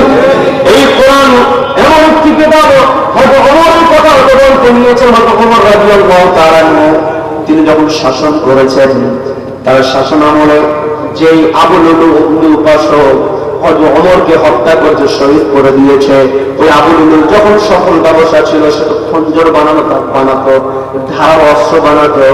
হয়তো ওমরের এখানে যখন পৌঁছে গিয়েছে, আবু লুলুল নামে একজন ব্যক্তি ভালো অস্ত্র বানাতে পারে, হয়তো ওমর দায়িত্ব নিয়ে, খেলাফতের দায়িত্ব থাকার কারণে ওই আবু লুলুল দোকানে গিয়ে পরিদর্শন করেছেন। বলেন আল্লাহু আকবার, আল্লাহু আকবার। কারণ যখন দেখেন আমার রাষ্ট্রে একজন সফল ব্যবসায়ী আছে, এই ব্যবসায়ের খোঁজ নিতে হবে। ওমর কিন্তু তখন তিনি বিচার করেন না যে সে তো অন্য উপাসক, সে তো মূর্তি পূজক, আমি তার কাছে কেন যাব? এই কথা কিন্তু ওমর বলেন নাই। কেন? এই অযথা ওমর রাদিয়াল্লাহু তাআলা শাসন করেছেন একটি কিতাব, সে কিতাবের নাম কি? কিতাবের নাম কি? এই কোরআন সবার জন্য হুদাল লিন-নাস। কি কথা বলেন? কি কথা বলেন? সকলের জন্য আল্লাহ রাব্বুল আলামিন হেদায়েত বানিয়ে দিলেন। এই হেদায়েত মানে আমি আপনি কোরআন পেয়েছি, বিশ্বাস করেছি, এটা এক ধরনের অর্থ।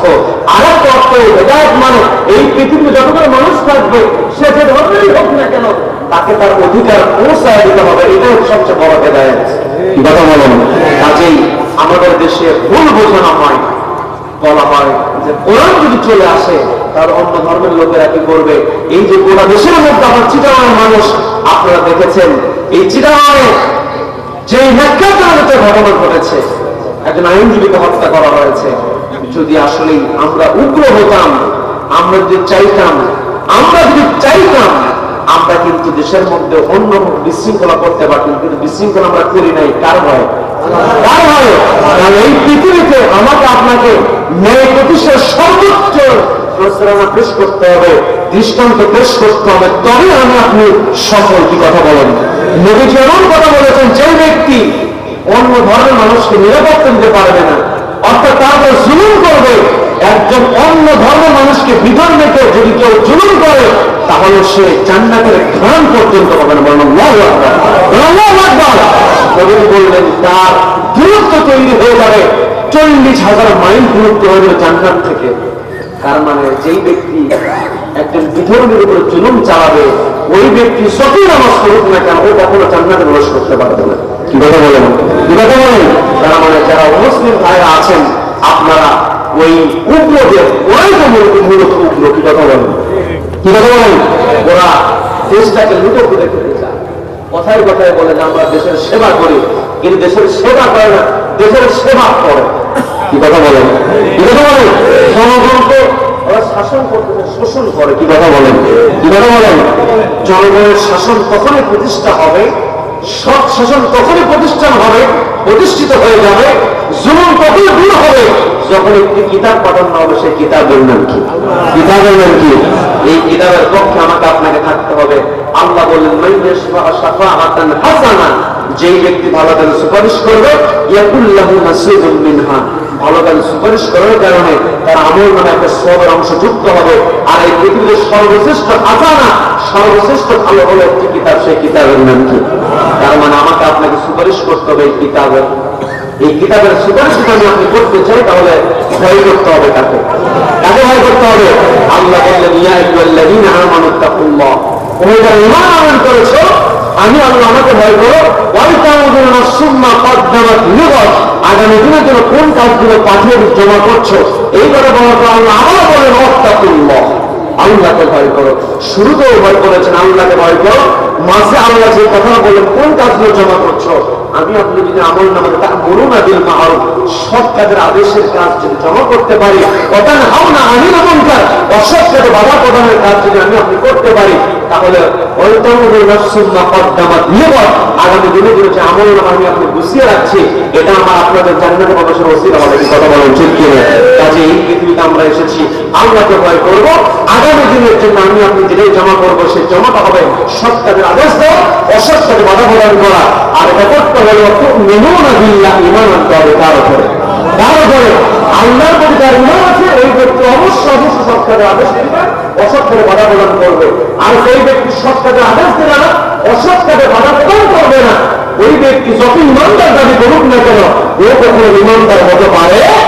কাজে আমরা যদি প্রকৃতি ইমানদার ربنا ظلمنا أنفسنا وإن لم تغفر لنا وترحمنا لنكونن من الخاسرين ربنا ظلمنا أنفسنا وإن لم تغفر لنا وترحمنا لنكونن من الخاسرين ربنا لا تزغ قلوبنا بعد إذ هديتنا وهب لنا من لدنك رحمة إنك أنت الوهاب أي الله ষোলশহর ইসলামের সমাজ কল্যাণ পথের উদ্যোগে আয়োজিত তাফসীরুল কোরআন ময়দানে বসে কোরআনকে সামনে রেখে কিছু কথা বলার পর তোমার বান্দাদেরকে নিয়ে তোমার শাহী দরবারে দুখানা হাত তুলে ধরেছিল। মেহেরবানি করে রহমতের নজর দিয়ে তাকাও। আয় আল্লাহ, যে সময়টাতে তোমার বান্দাদের আরামের বিছানায় থাকার কথা ছিল, নিজ নিজ ঘরে থাকার কথা ছিল, সেই সময়টা তোমার বান্দারা ঘরে যায় না, তোমার কোরআন শোনার জন্য দীর্ঘ সময় বসে আছে। আল্লাহ মেহেরবানি করে রহমতের নজর দিয়ে তাকাও। আমরা যারা হাত তুলেছি আমাদের সকলের হাত গুলোকে তুমি আল্লাহ কবুল করো। পর্দার আড়াল থেকে মা বোনেরা হাত তুলেছে, আল্লাহ মা বোনদেরকে তুমি কবুল করো। মাইকের আওয়াজ দূর পর্যন্ত যায়, যাই হাত তুলেছে আল্লাহ সকলকে তুমি কবুল করে নাও। আল্লাহ তোমার দরবারে হাত তুলেছি, তোমার দরবার ছাড়া আমরা কার কাছে যাব? তোমার কাছে ফরিয়াদ করে আমাদের সঙ্গে মাসুম বাচ্চা থেকে শুরু করে নিয়ে তাই পাকা মুরব্বীরা হাত তুলেছে। আল্লাহ আল্লাহ সকলে মিলে ফরিয়াদ করি, আমাদের সকলের জিন্দগির গুনাহগুলো তুমি আল্লাহ মাফ করে দাও। আল্লাহ আমাদের সকলের জিন্দগির গুনাহগুলো তুমি আল্লাহ ক্ষমা করে দাও। আল্লাহ তুমি যদি ক্ষমা না করো আমরা কোথায় যাব? তুমি যদি মাফ না করো কে আমাদেরকে মাফ করবে? আল্লাহ তোমার কাছে ক্ষমা পাবো, তোমার কাছে মাফ চাইবো, সেই যোগ্যতা তো আমাদের নাই। গুনাহ করতে করতে অবাধ্য হতে হতে গুনাহের পাহাড় বানিয়ে ফেলেছি মাবুদ। আমাদের যোগ্যতা নেই তোমার কাছে ক্ষমা চাওয়া, তোমার কাছে ক্ষমা পাওয়ার যোগ্যতা আমাদের নাও থাকতে পারে, কিন্তু তোমার তো ক্ষমা করার যোগ্যতা আছে গো আল্লাহ। তুমি তো গফফার, তুমি তো গফুর, তুমি তো রহমান, তুমি তো রহিম। আল্লাহ বলুন তোমার কাছে ফরিয়াদ করি, সকলের জিন্দগির গুনাহগুলো মাফ করে দাও। আমাদের সকলের পিতা মাতাকে তুমি আল্লাহ ক্ষমা করে দাও। আমাদের সকলের পিতা মাতার জিন্দগির গুনাহ তুমি আল্লাহ মাফ করে দাও। আল্লাহ তুমি যদি মাফ না করো আমাদের তো কোনো উপায় থাকবে না। আমাদের সকলের পিতা মাতাকে ক্ষমা করো।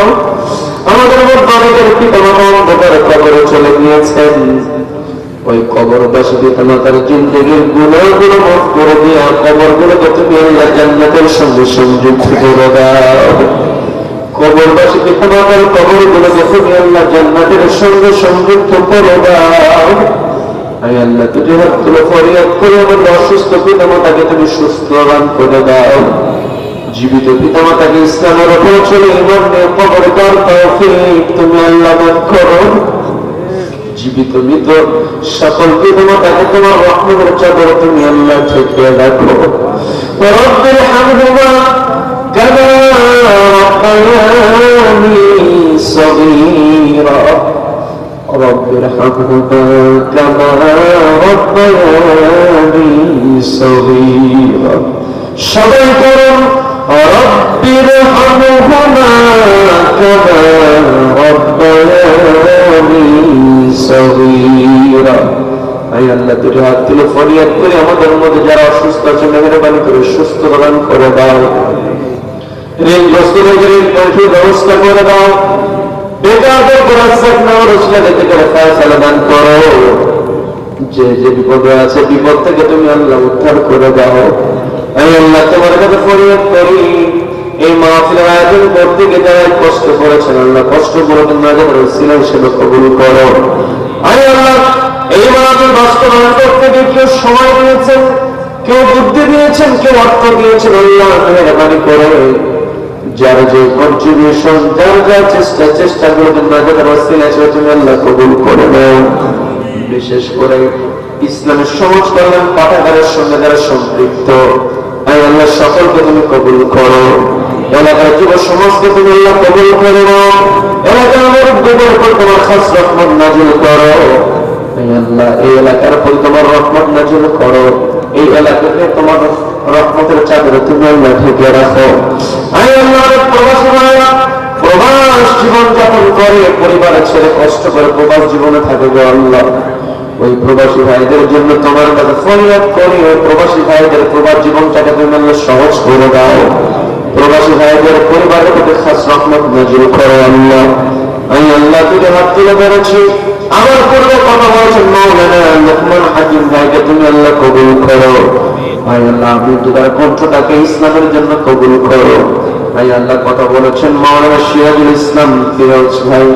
আই আল্লাহ ইসলামী আন্দোলনের সর্বোচ্চ চেষ্টা চালিয়ে যাচ্ছেন আই আল্লাহ মরণ পর্যন্ত ইসলামী আন্দোলনের জন্য আল্লাহ চেষ্টা চালিয়ে তৌফিক তুমি দান করো আই আল্লাহ আজকের মাহফিলের প্রধান অতিথি শ্রদ্ধাভাজন আলাউদ্দিন শিকদার সাহেবকে তুমি তোমার রহমতের চাদরে ঢেকে রাখো আল্লাহ আই আল্লাহ আজকের মাহফিলের সভাপতি মাওলানা আবু সাফা সাহেবকে তুমি তোমার রহমতের চাদরে ঢেকে রাখো আই আল্লাহ আমি তো সকলের নাম করতে পারছি না বলতে পারছি না কিন্তু তোমার তালিকাতে তো সকলের নাম আছে গো আল্লাহ আই আল্লাহ আমাদের সকলকে তুমি কবুল করো আই আল্লাহ আলাউদ্দিন ভাইকে কবুল করো ইকবাল ভাইকে কবুল করো সাইদ ভাইকে কবুল করো আই আল্লাহ সকলের নাম তোমার জানা আই আল্লাহ এলাকার সকলের প্রতি খাস রহমত নাজিল করো আই আল্লাহ সকলকে তোমার রহমতের বান্দাদের তালিকাভুক্ত করে নাও আই আল্লাহ আমরা যারা হাত তুলেছি আল্লাহ আমাদের সকলকে তোমার নেককার বান্দাদের তালিকাভুক্ত করে নাও আল্লাহ আমাদের সকলকে কোরআনওয়ালা বানায় দাও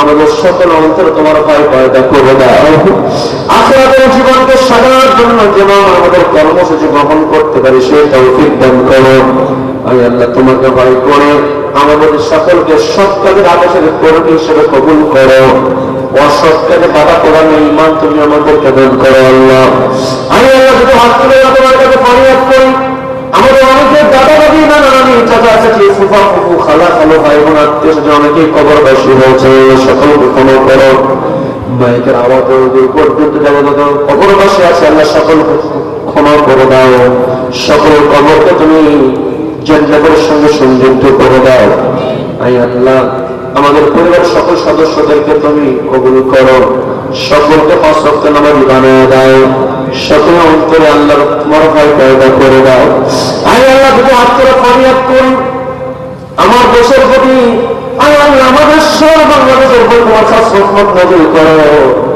সকল প্রকার অপকৌশল সকল প্রকার ষড়যন্ত্র থেকে তুমি আমাদের মাতৃভূমিকে হেফাজত করো আমাদের এই দেশটাকে ন্যায় এবং ইনসাফের দেশ হিসেবে কবুল করো গোটা দুনিয়াতে বাংলাদেশকে তুমি ন্যায় এবং ইনসাফের রোল মডেল হিসেবে কবুল করো তাকাব্বাল মিন্না ইন্নাকা আনতাস সামিউল আলিম ওয়া তুব আলাইনা ইয়া মাওলানা ইন্নাকা আনতাত তাওয়াবুর রহিম আই আল্লাহ দুটি হাত তুলে ধরে আবার ফরিয়াদ করি এই মাহফিল আয়োজন করতে গিয়ে যারা কষ্ট করেছেন কষ্ট করে তোমরা তাদের সরিয়ে বানিয়ে দাও আই আল্লাহ এলাকার যুব সমাজকে কবুল করো এই ইসলামী পাঠাগার পাঠাগারকে আল্লাহ সমাজ কল্যাণ পাঠাগারকে তুমি কিয়ামত পর্যন্ত কবুল করো। এই পাঠাগার থেকে আল্লাহ অত্র এলাকার যুব সমাজকে ইসলামের জ্ঞান আহরণ করার তৌফিক তুমি দান করো। আল্লাহ এই জনপদকে, এই সমাজকে তুমি ইসলামী আন্দোলনের জনপদ হিসেবে কবুল করো। আল্লাহ প্রত্যেক বছর এই সমাজের সাথে যেন মাহফিল বাস্তবায়িত হয় সেই তৌফিক তুমি দান করো। এই মাহফিল আমার ডেকোরেশনের ভাইয়েরা কষ্ট করেছে, মিডিয়ার ভাইয়েরা কষ্ট করেছে, সাউন্ড সিস্টেমের ভাইয়েরা কষ্ট করেছে, যারাই কষ্ট করেছে সকলের কষ্টকে না তার ওসিলা হিসেবে কবুল করো। আল্লাহ সর্বোপরি তোমার কাছে ফরিয়াদ করি, আজকে আমরা ইসলামী আন্দোলনের কোরআন শুনলাম।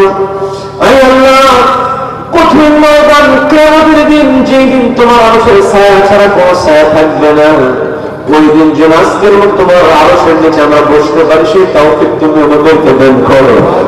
ওই আরশের নিচে বসার যোগ্যতা দিয়ে আমাদেরকে পৃথিবী থেকে তুমি নিয়ে যেও বাবা। আমাদের সকলকে শয়তানের ধোঁকা, শয়তানের ওয়াসওয়াসা থেকে পরহেজ থাকার তৌফিক দান করো। ফিলিস্তিনের ভাইদের প্রতি খাস রহমত নাযিল করো। আল্লাহ ফিলিস্তিনের ভাইদের প্রতি খাস রহমত নাযিল করো। আল্লাহ ওই সিরিয়াকে আল্লাহ তুমি বড় করে চাদর ঢেকে রেখে ইসলামের সিরিয়া হিসেবে কবুল করো।